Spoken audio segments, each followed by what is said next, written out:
coming up on UGTV.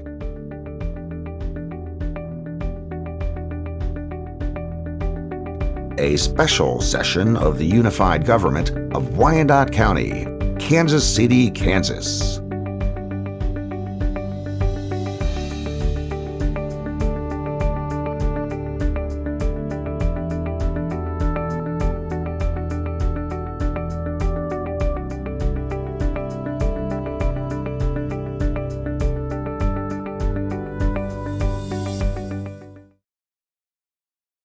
I'd ask the clerk to announce the meeting and call the roll, please.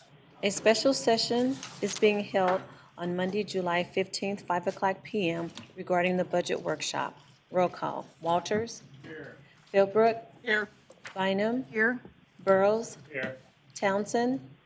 McKiernan? Here. Mugia? Johnson? Here. Kane? Here. Markley? Alvey? Here.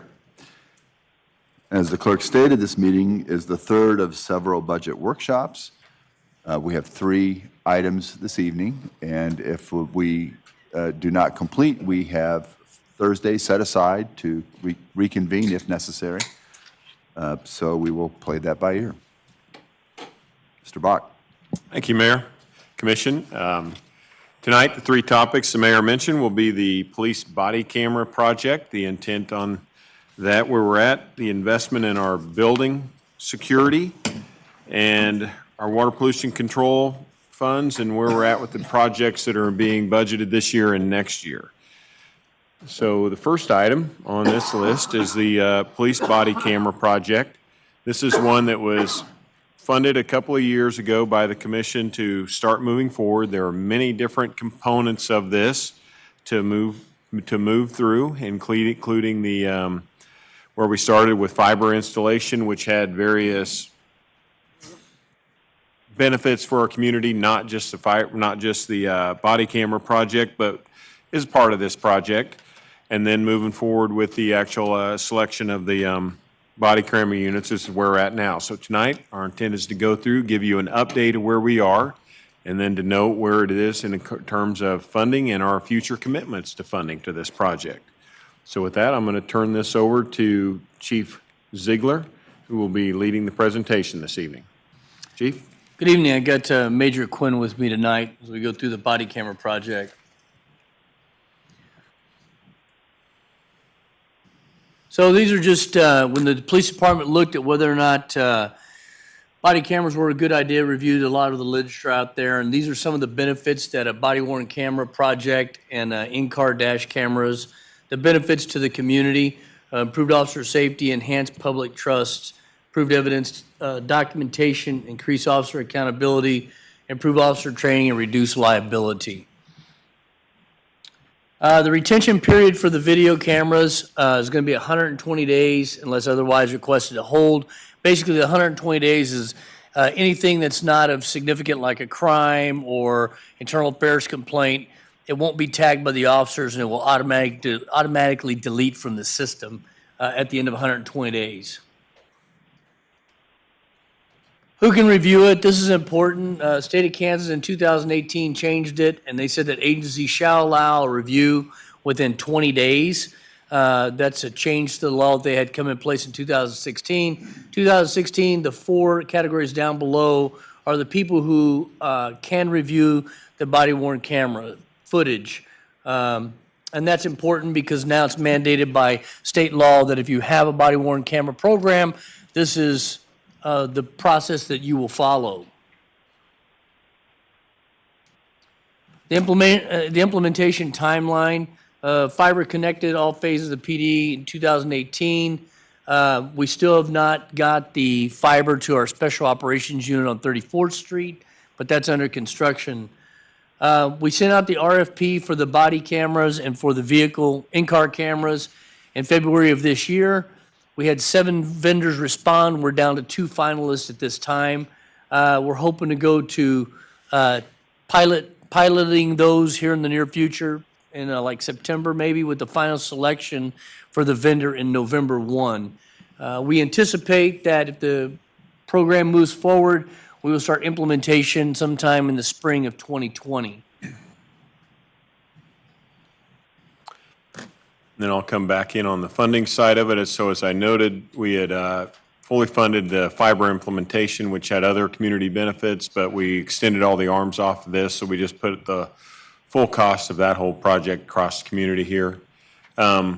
System implementation for this project is 1.6 to 1.8 million over a 5-year period. And I'm noting that over a 5-year period because as we've dug into this system and probably where we've come up with shortcomings on any project like this in the past is we'll buy the system, get it in place, but what's the cost to keep it going and operating? So what we're working through with these finalists in the deal is what's our cost to put this in over the next 5 years? We currently fund that at about $1 million, and then we'll require that additional $600,000 to $800,000 that we'll have out there to kind of close out the lease funding and those things for 2020 through 2024. So each year there'll be a little bit that's kind of in this project as we go forward. We have staffing now that's coming in place to working with this as we implement the in-car and the body camera system. We'll need a couple of additional employees to go through this. In noting that, staff has also noted to me that there is potential best practices that is being highlighted through PERF, Police Executive Research, Yes. that they say that we may have to do 10% auditing of what we would have cameras taken of just for a good practice. That is not part of what this staffing would do. So that could be some additional things. There's a lot involved with body cameras and what can happen as you go through and practice them for the future. After the 5 years are in place, in addition to what would be on staff that works with this, ongoing maintenance, after 5 years, we're probably running that $150,000 to $200,000 plus replacements and upgrades of some camera equipment, which could easily run $250,000 in a year that we may do that to replace the cameras. Major cost with it is getting the system in place so as we see it up front and then all the storage devices. So. Chief, would you describe what, just in general, we saw the benefits and how these things, in your opinion, how important is this to the department and to the community? I think it's important. I mean, everybody doesn't believe anything unless it's recorded these days. So, I mean, to be able to capture an interaction, and the interactions that you're going to be capturing are typically when we're doing an arrest, use of force, traffic citation, there's great value in that. But even in the body cameras, I mean, everything that you read in the literature says that police departments have got to somehow preserve the relationship between the police department and the community. There are some people in the community who will be reluctant to walk up and share information about what's going on in their neighborhood or regarding crime because they know that the officer is going to be recording. The policy does try to take that into account. The citizen can ask for the camera to be turned off. That will be recorded. The officer will make the decision on whether or not he turns it off. Just because a citizen asks doesn't mean that it automatically is turned off. And, maybe that will help preserve some of that relationship that we have where citizens bring information forward. That's probably the big drawback that departments are seeing. The benefits, you get litigated and it's a use of force issue. Yes, video footage is good. But we also know that sometimes in officer-involved shootings, the video cameras don't capture what happened just because of positioning and movement and those things. So it's not I wouldn't say that it's a silver bullet that, hey, we're going to get body cameras and everything's going to be great. I think it becomes another piece of evidence you can look at when something goes wrong. Thank you. Commissioner Philbrook. You having said that just brings something to mind that it also would be just another piece of evidence because there's a lot of people out there with phones that like to record everything that's going on. And therefore, everybody comes in and to the court, and they may be bringing in recorded stuff, and you have yours too.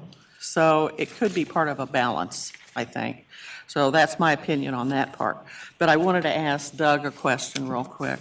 When you mentioned something about 10%, was that 10% of the total cost, or just 10% of it was audited, or what was the 10%? Yeah, it's 10% of the footage or those that are filmed. So Okay. Major Quinn, you probably could answer that in more detail as to just approximately how much that would be as far as how much camera time or such like that you'd be looking at.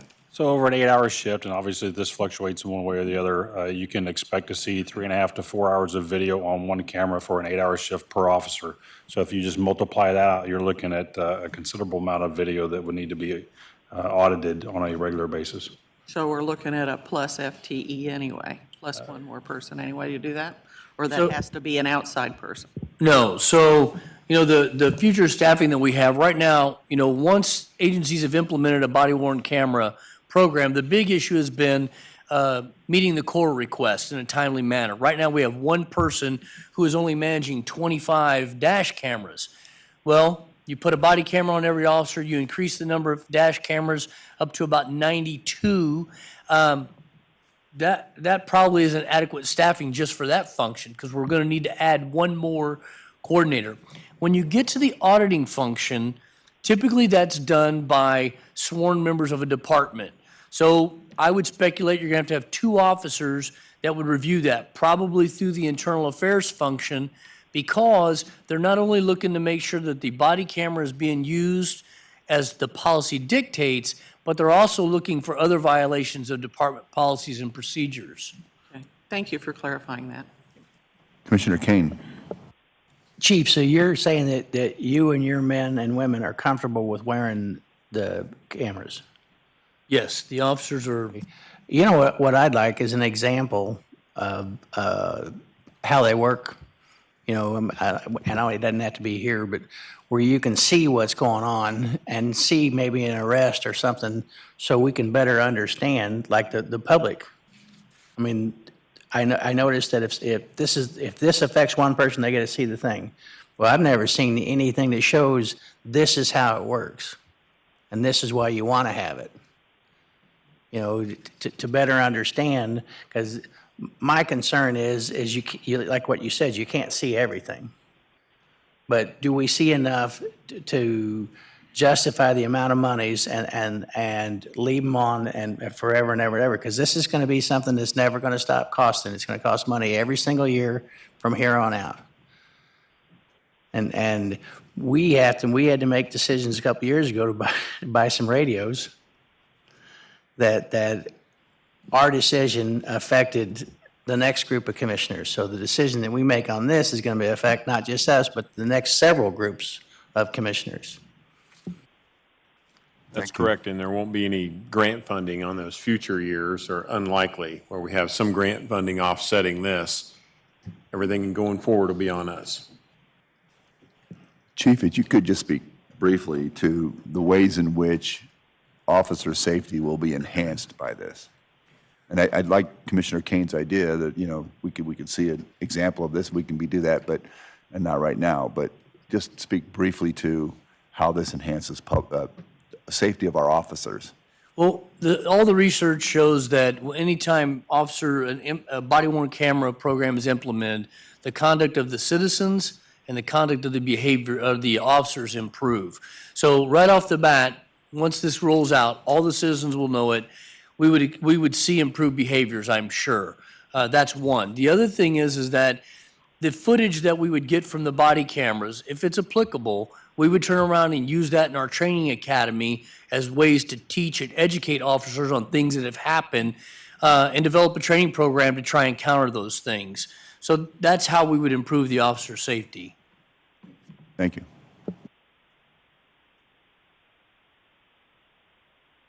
I'll just note as I have it up here, so we have the $1 million that we're operating off of, and we have the staffing that's in place. So when we do part of this will be through some probably lease contracts, so we'll be bringing that back before the commission to get the authorization. You'll see that to lock us in. So we do this over a 5-year period. It depends on how our negotiations go with the finalists in this, and there's push and shove that goes back and forth. That's where I'm just thinking, it's not just the one-time purchase, as we lock into an agreement over a time period, then that's where we'll want to come back and make sure some of it will be a cash purchase, some of it will be a lease financing. It may not be to that vendor, but a financing that'll be associated with this. Commissioner Kane? Terry, how many cameras are we using now, and how many do we need? We've got about 25 dash in-car cameras. That number will go up to about, I think it's 92 in-car cameras. And the body cameras, 200 and, I think it's about 225 officers who would be outfitted with one. Now, that number could get smaller because we could do some camera sharing, but there are some units like community policing, the traffic enforcement unit, special operations unit, animal services, where it would be one camera per FTE. In patrol, we could probably use 2 to 3 cameras on a rotating basis, maybe. But that's probably not best practice, but that's probably what we would do.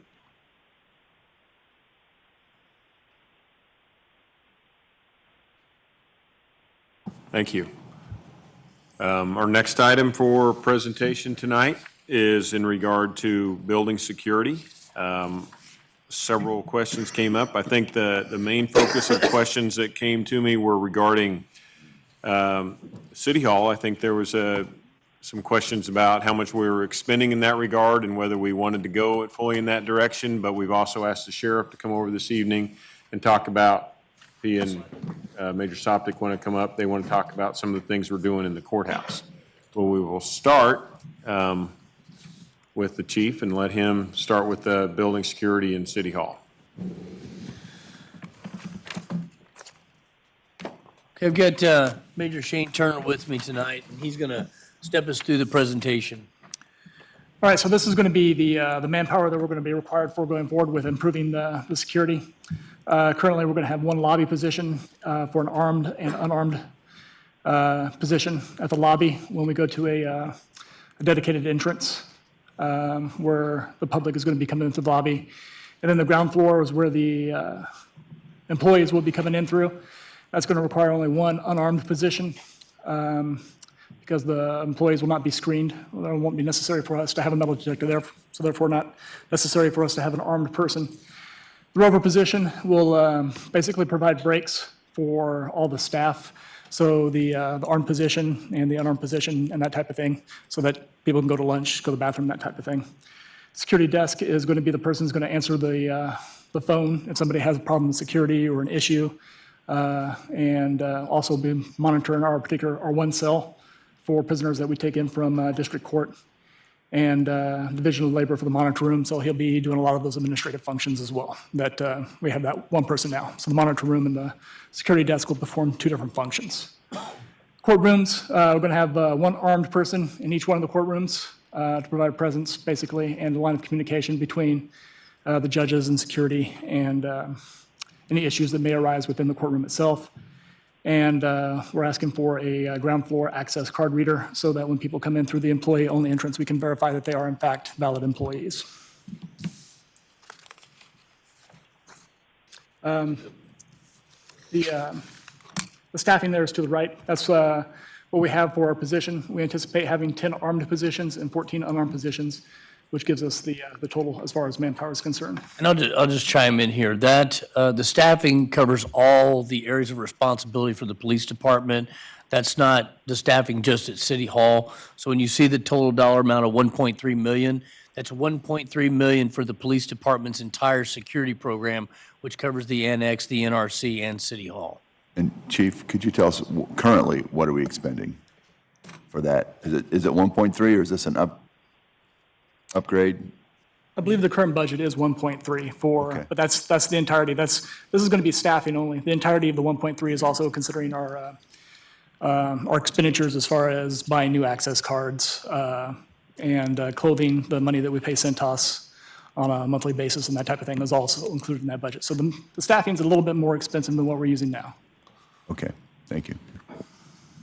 If I could, Mayor, just so I can clarify, I think in the past, it was 1.3 when we had security responsibilities for the sheriff department and everything, when we were running the whole program.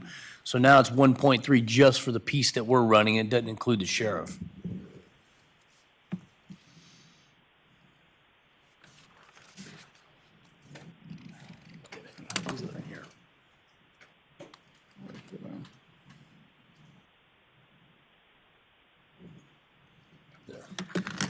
And so this is also something that we're looking into in order to improve security, the monitor room.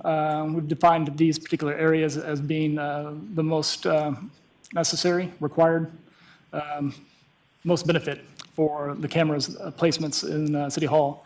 The dock area, which is down there off the Health Department parking lot, it's the dock where the maintenance goes through, and there's also a door that leads into there. Currently, there's no camera, internal camera, that would allow us to have access or view what comes in and out of that particular building. It's a blind spot for us. And HR is because HR is probably one of our primary concerns as far as what goes on as far as angry employees or just people coming up, or the public will often go to HR. So it would be beneficial for us to be able to keep an eye on that. And then obviously the elevators is a huge blind spot. Anything could happen in the elevators and we'd never know it. The annex, since we're going to have a person out there primarily armed, we're asking for one at the entrance lobby so that we can keep an eye on our person and see if he's in trouble or that type of thing, and keep an eye on what the crowding is and that type of thing. And there is an external door that's at the annex that's kind of underneath the bridge. If you've ever visited that area, there's like a recessed doorway, and it's almost completely invisible from outside. We were asking for a camera on that external door so that we could keep an eye on it at midnight, at night, and that type of thing. It's just a weakness. And the Wilhelmina Gill Center, the entrance hall, where our employees constantly working as far as the food lines and that type of thing, and the dining area, which is where most of the disturbances occur, if there are any.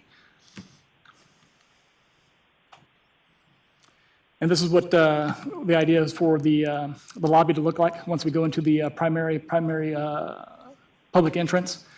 Basically, the line will start from the entrance point, and we try to make it as efficient as possible to make use of the lines and the space that's going to be available for us.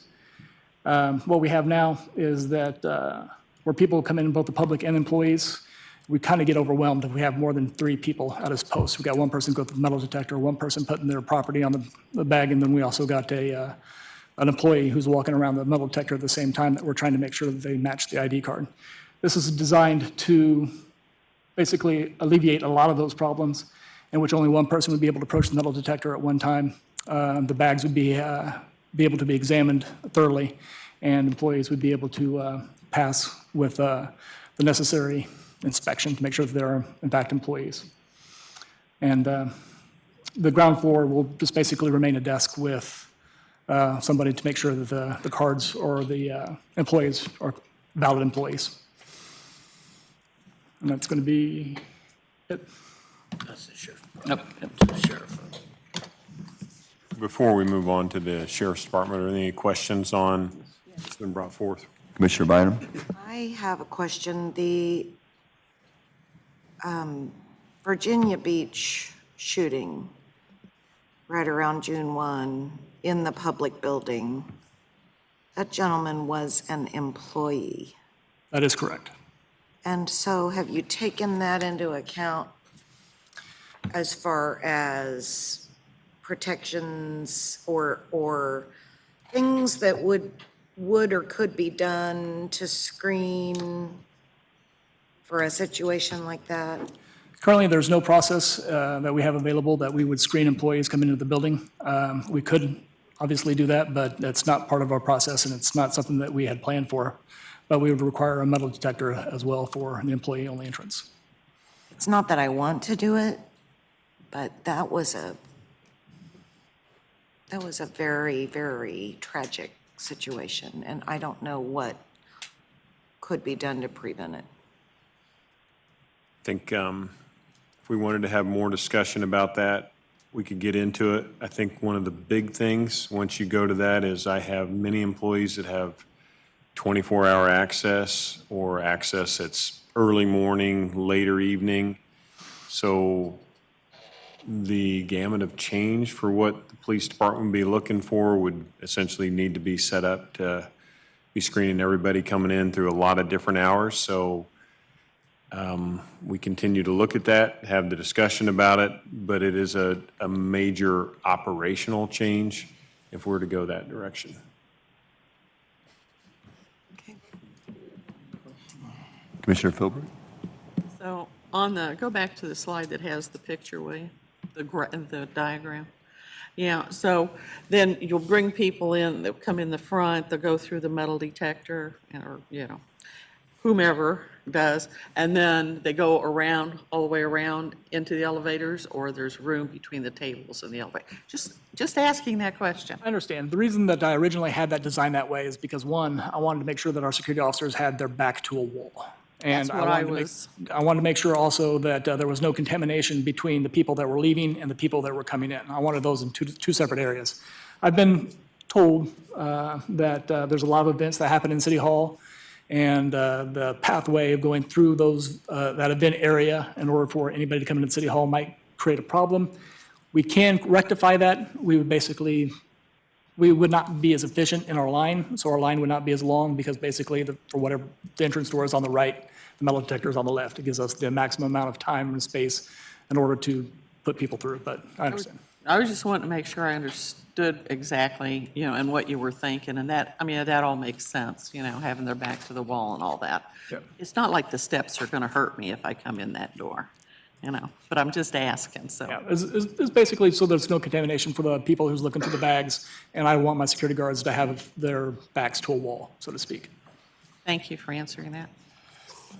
And just to clarify too, this will be the public entrance for City Hall. So this is coming in the front door.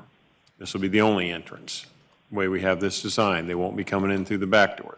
Employees can always come in through a public entrance and go through all that, but they will be able to come in the back door and go through, just signifying to show that they are an employee and they have to have access to get through it.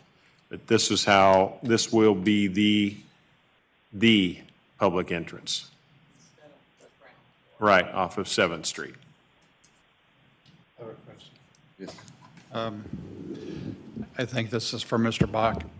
So if we choose not to go with this enhanced police security system that's been talked about, would the savings be $1.3 million, or would it be some other number? Well, that's a good question, Commissioner. I think if we chose not to go with all of these options, I mean, if we said none, yeah, that would be $1.3 million. I mean, if we took it all out. If we chose to bring back different aspects of it, one of them we could look at, so on the ground floor, for instance, where we will have a security guard there where the employees are coming through. And we're adding a card reader access point. That security guard will be in place. We could choose not to implement different phases of it. So it really comes down to, staffing is the major cost. We have some one-time implementation costs that are in the budget to come through it, but as you can see up here, 1.3 million. So whatever levels we would decide to scale back on it could be to that level. But if we were to go like many of our neighbors in the metro area in their city halls, they don't have security to this level. They may have some roaming or security guards around, but I don't think too many of them have the metal detector type screening. Now over in KCMO, they have it hardened every bit to this point. Well, I was just asking because I'm hearing that the present budget is $1.3 million and the new proposed budget's $1.3 million, but some scope is being removed or reassigned to the sheriff. I'm kind of losing track of just how much the increase is that we're including in the 2020 budget, if that question makes sense. Okay. Yes, it does. Well, Sheriff, do you know what your number is? Our major? So for us, for 2020, the only addition we have is the one FTE, which is 88,000. But do you know what your total is? It would be the 88 plus 840. So About 900. So Mm-hmm. that was because we moved money over, because we took money from city and county before, and then we split it. So it just kind of happened to be, was this 1.3 increase. So we're, well, that'd be essentially what your difference is. We're up about $900,000 from previous years.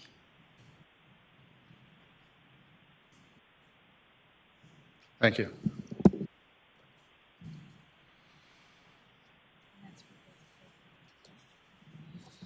It's in the budget. Any other questions on that? Sheriff, I'll let you go through your operations. Optic has it. So currently, we are authorized for 12 FTEs, and that is for our responsibility for the courthouse and the courts and corrections building. Like Major Turner mentioned, part of this whole plan is to move all of these employee entrances, or sorry, the main public entrances to the 7th Street side. So what you would see across the street would be very similar, that all the public would come in through the 7th Street entrance, the original entrance of the courthouse. The north circle, which is the one over closest to the new juvenile detention center, would in essence be shut down. Would be accessible in an emergency, but that would be it. South circle would remain open for deliveries and ADA accessibility, and then obviously employees as well. Very similar to across the street, employees could come in any of our entrances as long as they have their ID badges. And our entrance off the garage for the courthouse would stay accessible to employees only. Next door, again, very similar. Main entrance would be out the 7th Street side, Courts and Corrections Building. And the Armstrong side would remain open presently for ADA deliveries and employees as well. So for us, the only addition to 2020 is one FTE for a supervisor for those 12 FTEs that we currently have, which puts us to 13. So, and any other questions I can answer. The biggest difference between the two is all of our people are trained for x-ray machines, because we utilize x-ray machines in the courthouse, whereas the PD doesn't in any of their buildings. And then we also are in the process of adding a security room, control room, that will monitor the activity in our two buildings as well for camera monitoring. So. Yes, sir. Commissioner Kane? I don't even know how to approach this. We formed a committee to identify some issues that were in the courthouse. And very few, if any, of those issues have been addressed, and it doesn't look like they're being addressed now. I think it's great that we're going to have some folks over here in the courtroom, but why wouldn't we have folks over there in the courtroom? And then why did we go through that multiple meetings, how to improve our system over there, and we haven't done it yet? So, Commissioner, currently, the deputies are in the courtrooms, the deputies that provide the court transport and court security during the security hearings. At some point in time, as was detailed in the task force report, we would want to expand that and enhance that somewhat, but we are currently in the courtrooms when there is a hearing or where there is a trial with existing sheriff's office deputies. That's not the security, that's not the building security officers. Those are deputies assigned to court transport and court hearing security. So what Major Soptic is talking about is just how we cover people coming in and out, the public especially, and employees, and other folks coming to do courthouse business, generally the public, but they may be attorneys that are there regularly or other professional people like that coming in and out of the building. That's what Major Soptic outline takes care of. The control room that he spoke of will give us the ability, and Commissioner, also part of that report was adding a fair amount of security cameras in key locations and so forth. And the control room that Major Soptic spoke about will give us a control room monitored by one of our court security specialists to help enhance, the coming and the going of the people, and actually even watch over some of the business in the courtrooms as well. That would be a new feature that a total addition, that we don't currently have that capability right now. Did that answer your question? No. At least the part about security in the courtroom. We formed that committee to try to make changes so we don't lose anyone else. That committee came up with multiple changes that could be made or should be made. And I'm not sure that the budget time is the time to talk about something this critical.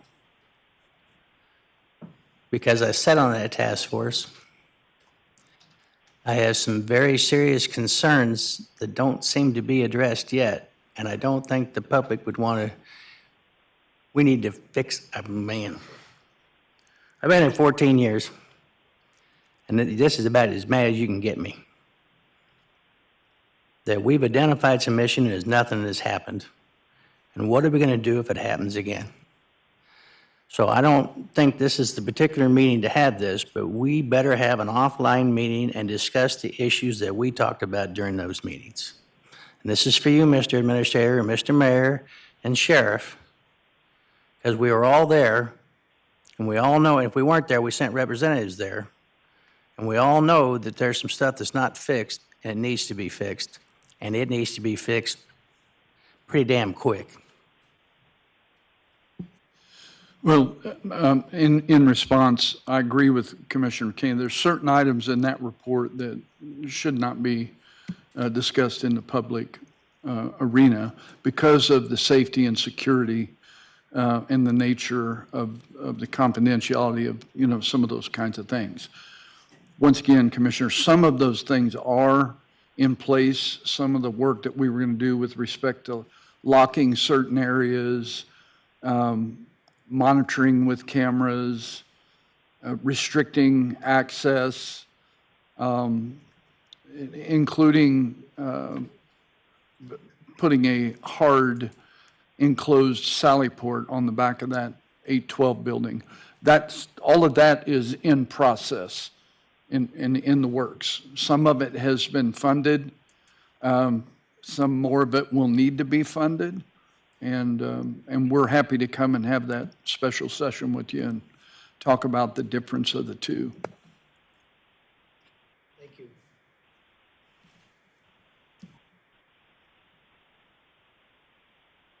Commissioner Bynum? The brand-new Juvenile Justice Center, when does it come online? Probably in the first quarter of 2020, maybe earlier in the quarter than later. I was over there for another tour last week, and they are ahead of schedule, if you will. So the best guess right now is that it appears they would be ready to turn the keys over to us with all systems functioning and working, and us having had at least 30 days to orient and train in the new facility before we transfer any juveniles into custody over there, or before any other unified government district court employees occupy the building, probably in February of 2020, which, as you know, is pretty close. Right, but to my question, I'm just curious, staffing for building security, and we're getting ready to add one more building, so is that covered in your? It is not. My understanding is, as recently as this afternoon, is the additional that we requested for staffing for that, as well as some 24/7 staffing of the court, the justice complex and the courthouse that's not currently done after hours or on weekends, is not included in the 2020 proposal.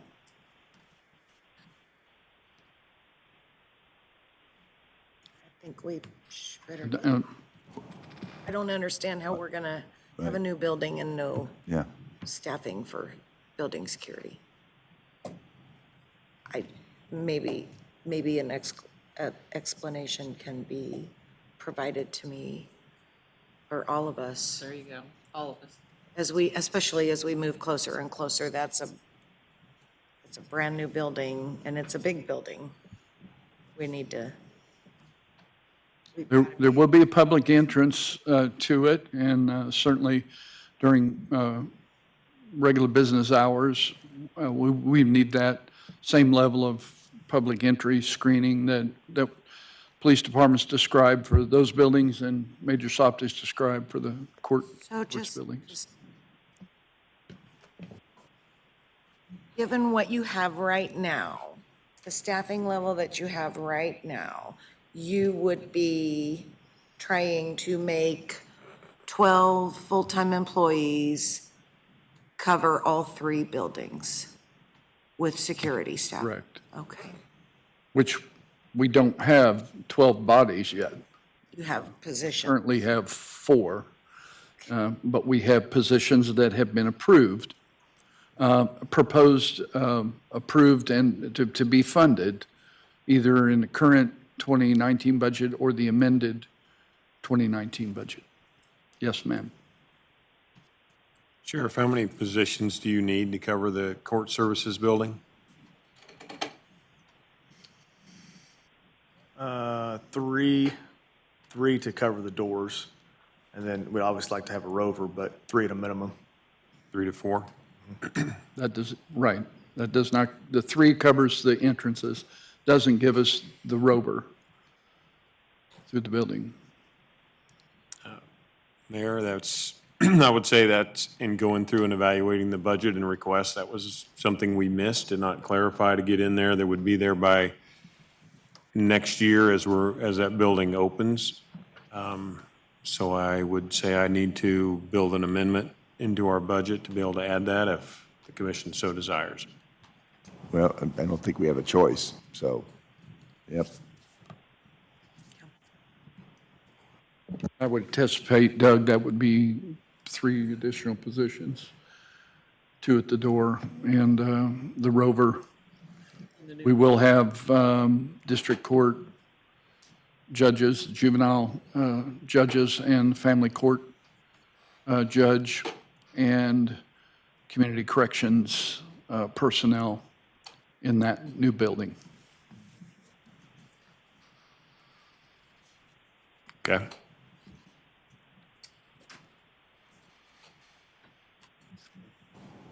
Thank you very much. Okay. All right, thank you. Next item we have slated tonight is an overview of where we are at with our water pollution control department. This is an area where we have made the decision to, well, I'll say made the decision in coordination with the Environmental Protection Agency, who has had us under a pending consent decree to spend a lot of money in these areas. But as we are investing a lot per that pending consent decree, we wanted to come forward and give the commission an overview of where we're spending money in 19 and 20. So with that, I will turn this over to our Public Works Director, Jeff Fisher, and our Director of Water Pollution Control, Kurt Winters. Jeff? Okay, thank you. Good evening. Get this thing going.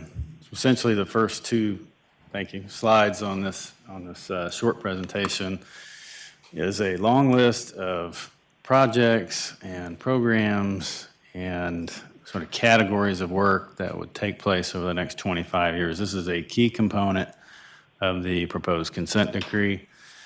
So to be clear, this is a 25-year projected cost.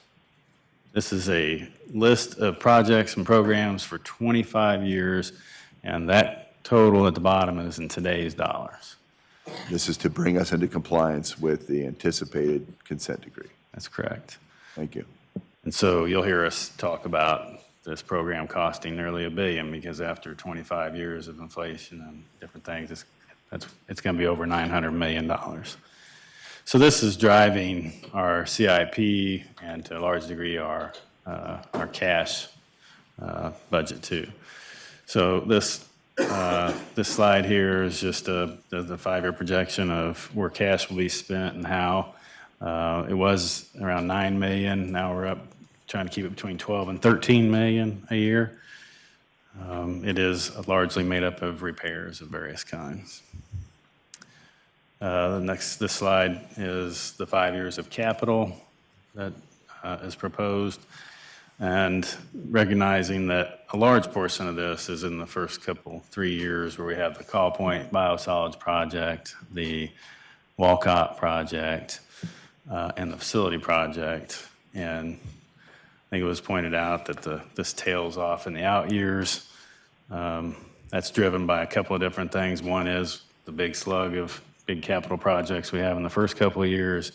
Next year, by this time, we ought to have real good confidence in those costs and be able to then start plugging in those out years, trying to keep in mind that ceiling, see that projected sewer rate increase down at the bottom. That has been proposed to the Environmental Protection Agency and the Department of Justice.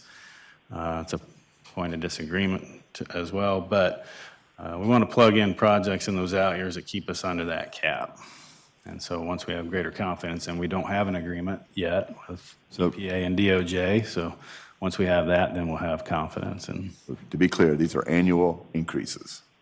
those are annual increases, that's correct. Mr. Bynum? Mr. Fisher, could you just go back to the first and second slide? Yes, ma'am. Say again what you said. I want to write it down, and I want the public to hear it again. Okay. $143 million is to pay for, Yes, system renewal, extensions in the main. There is an example of a sewer separation. It's largely centered around reduction or elimination and overflows. and it's because, Because of the consent decree that we're negotiating with the Environmental Protection Agency and the Department of Justice. these are all projects that we will do with their price tags over the next 25 years. They total $543 million in today's dollars. And they are all a result of a consent decree that we are currently negotiating with the EPA. This is a key component of that negotiation. Thank you. These are EPA mandates that we are complying with, and that's the price tag. Well, it wouldn't be fair to say that we don't need to do these things, though. Correct. These are things we need to do. Very true. Just because the government is kind of the impetus for doing it, or maybe pushing us to do it a bit faster. These are all wise things to do, right? Absolutely. Thank you.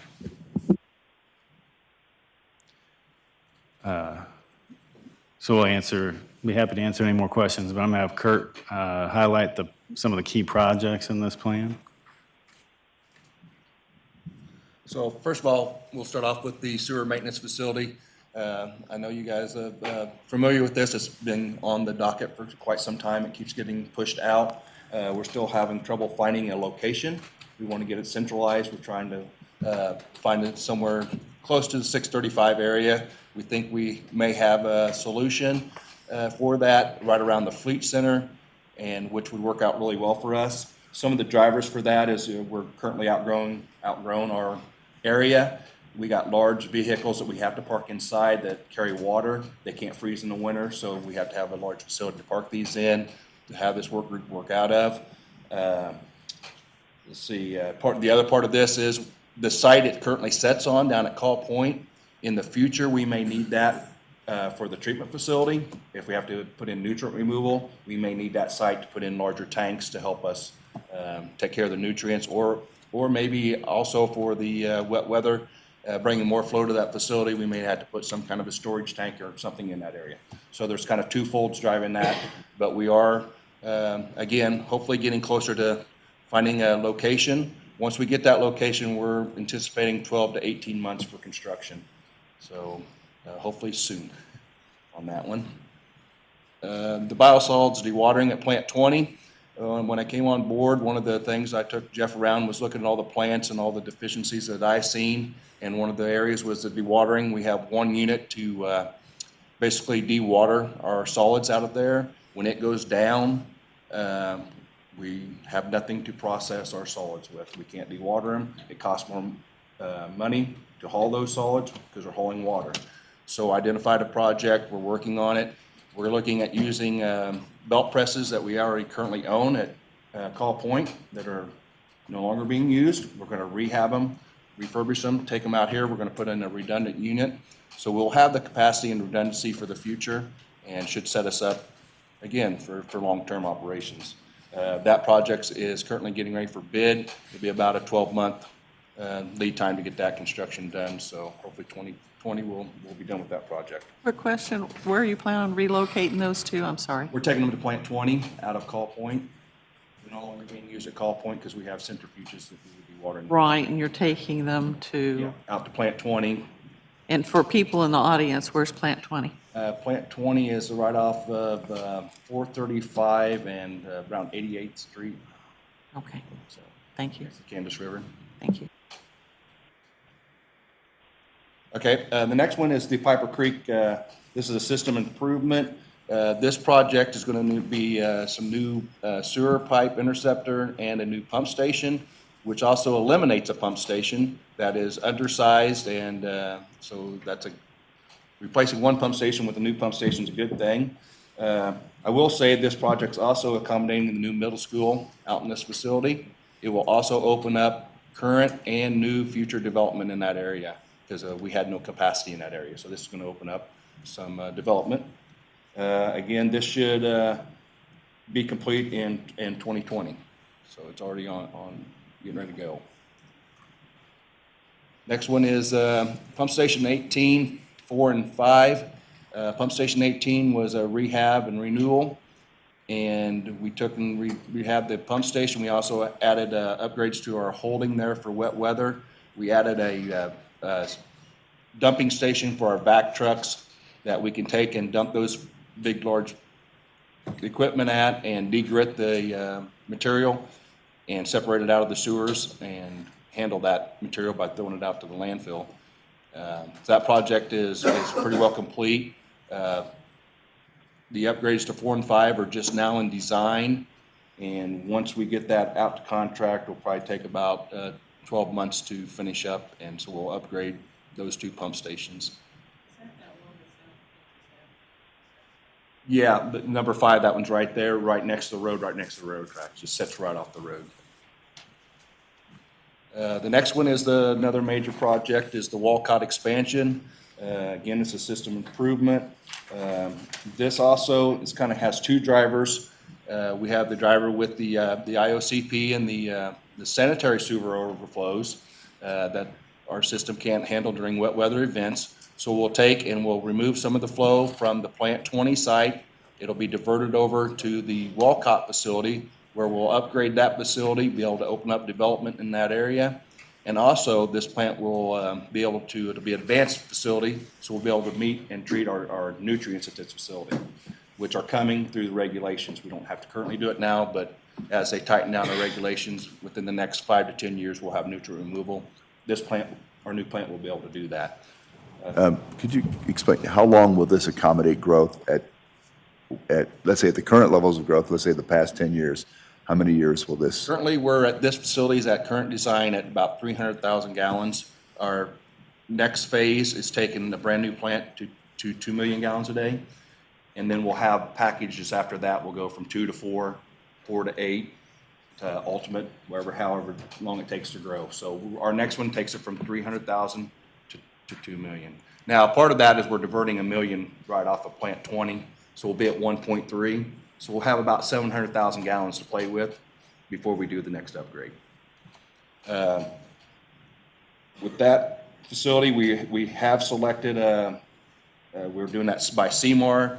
We have our construction manager on board, which is Garney. We are now in design. We're working on we're past 60%. We're working on our guaranteed maximum price.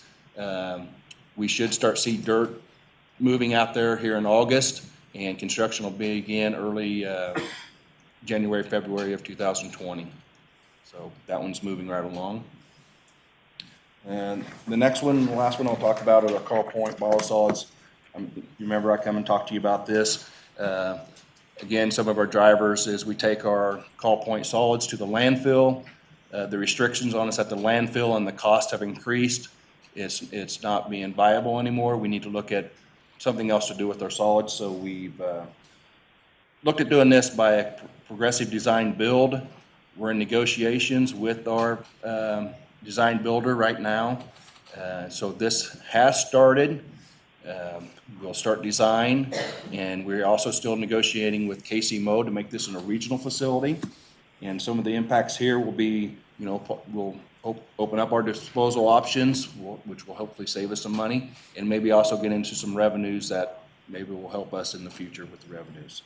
Again, this project, Walcott, I forgot to mention, will be done and operating by 2021. This project, as we have it projected, will be online by 2023.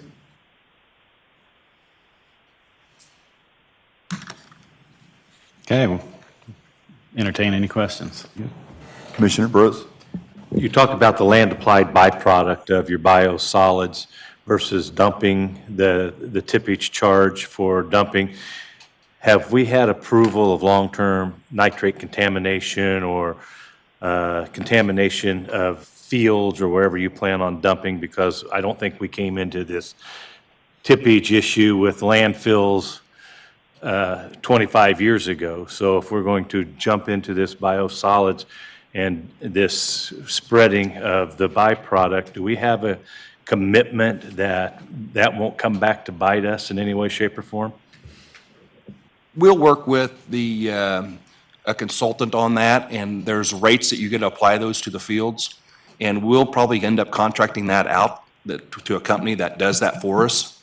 We'll still have to manage it with them, but we'll work through all those details. The firm that we have hired actually has an arm that does that. So we already have a leg up, and they will bring us through that and kind of hold our hand as we go through that. But we have to look at all that. And that's just one option. So there is other options we can do with this sludge. We can make it into a Class A product as a possibility, which is beneficial reuse. You can use it on a garden. So we'll look at all those as part of this, and we have it in our scope to look at those as we go forward.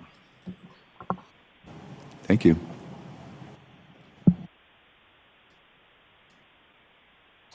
Commissioner Mark? I have an unrelated but Public Works related question that maybe Jeff and Doug can weigh in on. Do we need to do something in the amended 2019 to provide money for the 59th Street emergency repair? That is a good question. I think I don't know the answer to that yet. I'll have to catch up with county administrator soon and figure that out.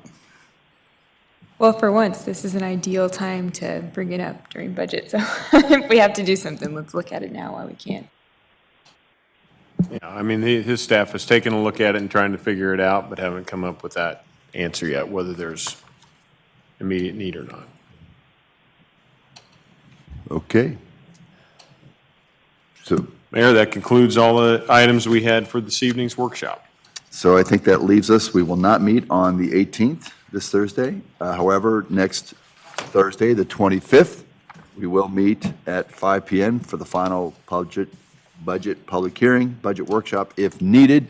Otherwise, we would not meet. Is that correct? Right, we will not have a plan for that workshop. So we will just do the public hearing at 5 o'clock. And then the budget would be at the 7 o'clock session. Okay. Commissioner Kane. It'd be a really good time to have a special session with the sheriffs Thursday about what I mentioned during our budget. You know, we're scheduled to meet anyway. I think this issue is critical. And if we don't have anything scheduled, there's no reason why we can't have that meeting. And it should be an information sharing about what the committee looked at and what the committee's recommendations were. That will be, since we are done, we can do this next Thursday, the 25th, prior to our. Yeah. Yeah. I mean, I don't want it to linger on any more than it is, and we're in budget time, and there could be a budgetary effect. So to clarify, we'd be looking at having our public hearing, and then after the public hearing, go to executive session? Time permitting. I Work mean, that if during that. they're there till 7, no, we can't do it. I get that. Yeah, but typically, we're done in less than an hour for that public If hearing. we have time, I respectfully request that we do that. Good. Mayor, in previous sessions, I'd asked a couple questions, and I don't know if those questions will be addressed or not. One was I asked whether we could have some analysis as to whether we could lower the mill levy related to the bond and interest fund. And I think I asked if we could have an analysis of the revenue from pilot and other services like that, or fees like that. Is it the idea not to respond to those questions, or to get back to me individually, or what? We're going to send out a response on the franchise fees. I think that's what you asked, was for a pro forma of that over the years. So Kathleen's staff, we're going to package those and send out the answer to you. The question of whether or not to lower the mill levy related to debt, I mean, we had the discussion on debt in our last session. I'm not sure. Well, I think the question is, we had a 5 or 6% increase in revenue based on property taxes, and I wonder if that increase is necessary to cover our bond and interest payments. So I guess I'm looking for information on that specific fund. It utilizes that money as we have our current budget laid out, and we showed our debt pro forma on that. Yeah. So if we take items out of the future capital project budget, then there will be more revenue in future years than we will utilize. So the potential for future reduction would be in place. If we leave our capital budget like it is today, and that includes items, well, that includes some of the building projects we have in there, as well as the stormwater projects, then we will use up most of that funding. But you're talking about future years. It's not a decision for 2020. We couldn't reduce it for that year. I think as we showed that, Kathleen, we started to fall below the line in 2022, 23, assuming we don't use that capacity up as our current project, our budget's call. Is that correct, Kathleen? Yeah,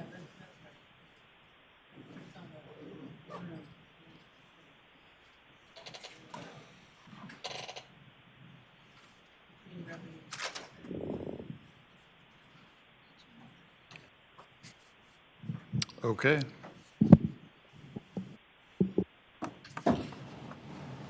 Yes, Commissioner. Doug, last budget cycle, I had talked about looking at the mill levies on the special revenue funds that go to fund, I believe, 11 different priorities within our budget that have a mill levy assigned to them, and some of those funds have a tremendous amount of revenue in them above our budget mandates, whether it be 5 or 10%. Those dollars are still there, and it either is going to require they be spent, or it's going to be requiring us to look at the mill levy and adjust those down. We have one that the mill doesn't provide enough money for, and we have one that has really caused the fund itself to grow considerably. And this is the second year that I've been here that I haven't seen those monies diminish.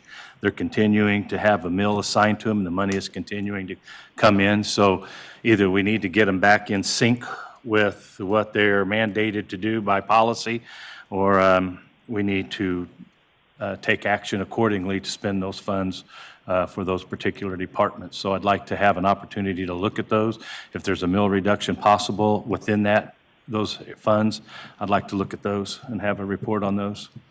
I brought them up last budget cycle. and still have not heard what action we're going to take on them.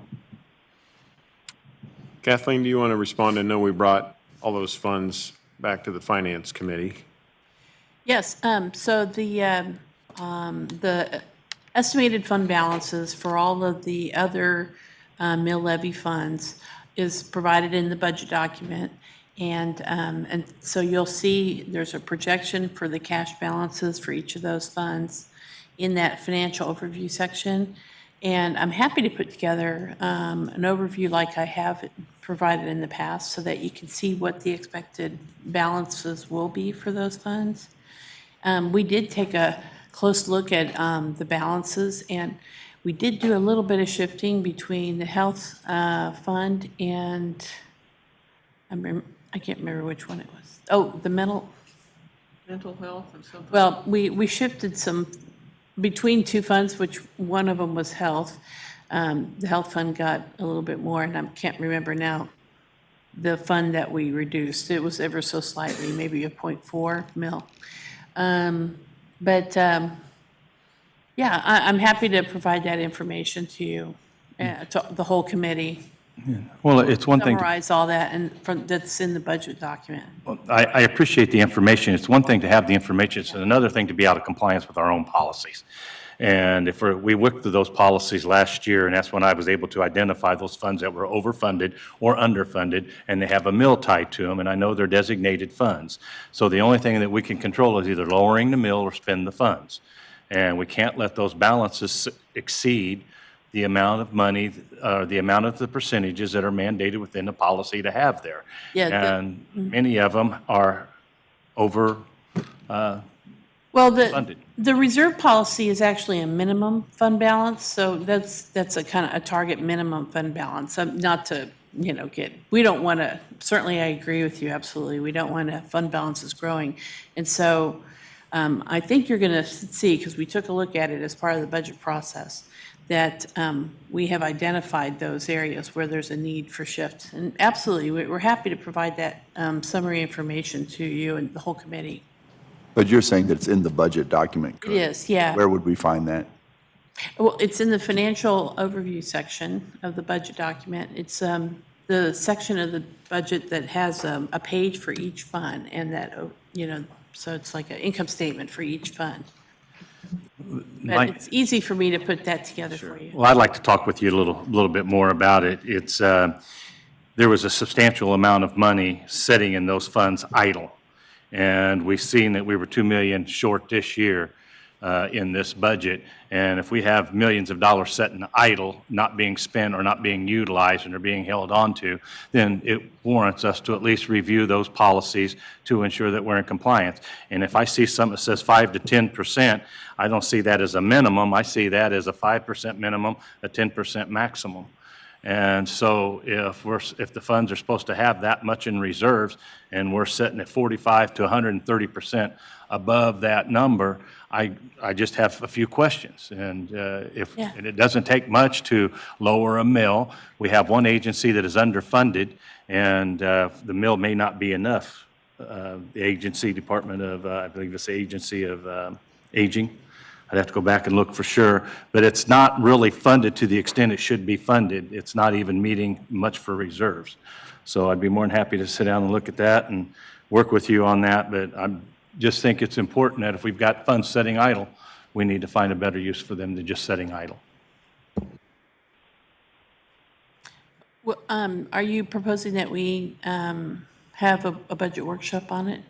Or I didn't hear the question. are you proposing that we bring this back for Thursday as a budget workshop item? Well, we've had a full year to look at it. If it helps to do it Thursday, I just will not. I mean, I'm just fine not with that. satisfied that we've taken the action necessary to pull those into compliance with our policies. Yeah. And as chair of the committee, we have discussed this. We discussed it last year, and we would understand it was to be addressed in this budget cycle. And we're in that budget cycle, and I just wanted to bring it forward once again with the questions I have. I will note, they're all in compliance. As you said, it's a minimum compliance number. If there's more, in many of these, it's hundreds of thousands of dollars when we're talking about millions that come in. So as a percentage of the overall, it's a it's a small number that comes into play there when you're looking at the individual ones. And then remember, some of them are restricted funds as well. That's what that's what I'm really referring to is restricted funds more than anything. And I do understand how that works, but I'll be more than happy to sit down and discuss it. And if I'm wrong, I'll make a public apology. But I would really like an opportunity to review those and see what we can do to bring them into better understanding of how they're to be used. There's no, there's no reason to apologize at all. We're very, very happy to prepare the information and give it to you. My question actually was in what forum? That's all. You know. I think if we take some time on Thursday, the 25th, that will work. Okay. And I can provide it to you in advance so you can study it. That would be helpful. Thank you. Make myself available anytime. Okay. I think Mike would like to make sure you leave plenty of time for the other conversation. Certainly. We're going to talk about this coming Thursday? No, the 25th. Okay, I will be on vacation. On the 25th? So that's the night we adopt the budget. So, Well, and I like you a lot, but I like my wife a lot better and my family, so I will not be here. It'll be the first time I missed a budget vote, and I will call if I can call, but I also don't want to miss the special session, so maybe we move that to a different date. I was kind of hoping we did it this coming Thursday, but that's okay too, just as long as we have it. But I've made 14 votes, so this is my 15th budget. sure. Well, I don't think that's the issue, just trying to schedule. We could meet Thursday. Yeah, we'll be here if we want to do a workshop on Thursday, and we can pull out the mill rate information and then go to executive session and talk about that, if you'd like to do that. It's not my intent to create busy work. We've had a whole year to prepare for this and to talk about this, and there was no discussion. Well, we did bring it to the Finance Committee. We brought all those funds back in, so we tried to work it a few times in between. I don't think we sat there and just said mill rate. We brought all the special funds in and talked about where there was funding or not. So we didn't try to ignore the issue over the year. We tried to get it out in front of you and show you where the funding was and what it was spent on. Okay. Well, We will be here Thursday. So 5 o'clock Thursday. Okay. So the two topics, we will have this on the mill rate, are the special funds that have mill rates attached to them. Those are the ones you're specifically concerned about, right, Commissioner? Not the others, the ones that are attached to a mill. And then we will contact the sheriff about working the building security in regard to the courthouse and the court services buildings. Okay. I think we are adjourned. Thank you.